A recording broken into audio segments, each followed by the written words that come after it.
Once you see that form of yours is melting, and once you see your form is disappearing in that mirror, in the next step, do this samyama on that light in the inner space.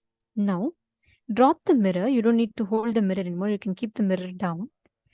Turn that same light that you're seeing in the mirror in your inner space. Instead of seeing that light in your mirror, close your eyes and look in. You will see that effulgent light inside of you. When you do that samyama on that inner space, the first thing, even your subtlest thoughts and moods and happenings in your system, you will start understanding. Not only the thoughts, moods, even the physical changes. If your blood pressure increases, your self-diagnostic method, like you will be able to know every single change happening in your system. Sit now, connect in your inner space and identify that supernal effulgent light in your inner space. Just take 2 minutes. Identify that part in you. Paramashivoham. Om Nithyananda Paramashivoham. Om Nithyananda Paramashivoham.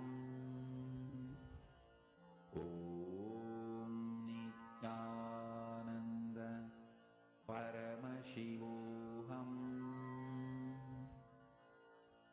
Om Nithyananda Paramashivoham. Om Nithyananda Paramashivoham. Om Nithyananda Paramashivoham. Om Nithyananda Paramashivoham. Om Nithyananda Paramashivoham. Om Nithyananda Paramashivoham. Om Nithyananda Paramashivoham. Om Nithyananda Paramashivoham. Om Nithyananda Paramashivoham. Om Nithyananda Paramashivoham. Om Nithyananda Paramashivoham. Om Nithyananda Paramashivoham. Om Nithyananda Very slowly, please relax. Please relax. The same light that you saw, that you identified with, that you experienced, you're going to experience that same light filling, fulfilling, and overflowing through your inner space.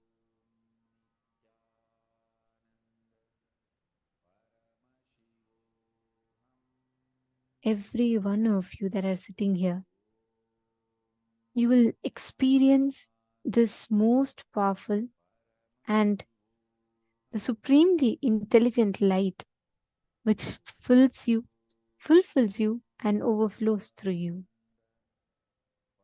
Like Swamiji said, when you manifest, do this samyama on the light, you will be able to start identifying even the subtlest of changes in your body. You will become so sensitive to your body. Means you will know the smallest of things happening in your body, not just in terms of like physical changes, even the thought currents, even the blood pressure, even the sugar, anything increasing in your body, you will know it. You will be able to identify it clearly. Not just inside you, outside you, even in others, you will be able to identify the thoughts that are in them. What is the exact thought that they are thinking? Which is what we are all going to be manifesting as a power now. What all of you are going to be doing now is, listen very carefully. You're going to be having your partner visualize any one incident that they have, like how Ma Shambhava, you all manifested with Ma Shambhava in the morning. You're going to be having your partner think of an incident. You're going to scan and identify what exact incident they're thinking about. Identify and describe the details about that. Like, for example, if I am partnering up with one of you, I am going to think of an incident. Let's say the day I got blessings from Swamiji. So I'll visualize that, I'll be remembering that in my inner space, and the partner will have to scan, identify, okay, on this incident happened, and this is the incident that I'm thinking about. There were so many people. I am not going to even tell about that. The partner is themselves going to identify by manifesting the samyama of light, this Lingodbhava. You're going to be able to identify what exact thoughts are happening in the inner space. Please sit right now. I request every one of you to connect to your partner. Come on, Ma Mahima, Ma Juan, Ma Adelaide, Ma Xinzang Yao, Ma Margarita, Ma Donna, Ma Sonia Rao is requesting for a partner. Each of you can just connect. See, scan each other, identify the exact issue. And for this reason, we are going to be removing the focus mode temporarily for all of you to manifest. So you all can see your partner, you all can connect to your partner. The samyama is the exact process you all did just now, Ma Virupaksha. Visualizing the golden light inside is samyama. Yes, Ma Parameshwari and Ma Priyatma Surupini, both of you can connect. And I have removed the we've removed the focus mode temporarily. We request each of you to please connect to a partner. Marita Ramakrishnan,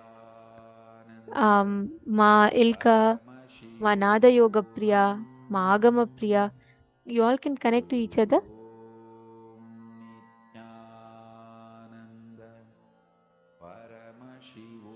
Ma Venkateshananda, connect with Ma Ananda. We have Ma Ananda Paramashakti, Ma Prematavasi is there. Each of you can connect to your partners in the chat.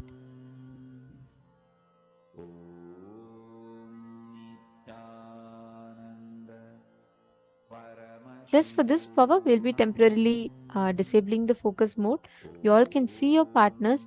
You will be able to connect with them. You will be able to manifest with them. Okay, Pankaj Kankarayan Satyojata Shiva is manifesting. And how about Sunil Yadav ji, Sumit Agrawal ji, you both can manifest. Kion Lemese. Please connect to each other. You all can manifest. Look at your partner. So you're going to be seeing your partner. You're going to be identifying, seeing your partner and connecting with them.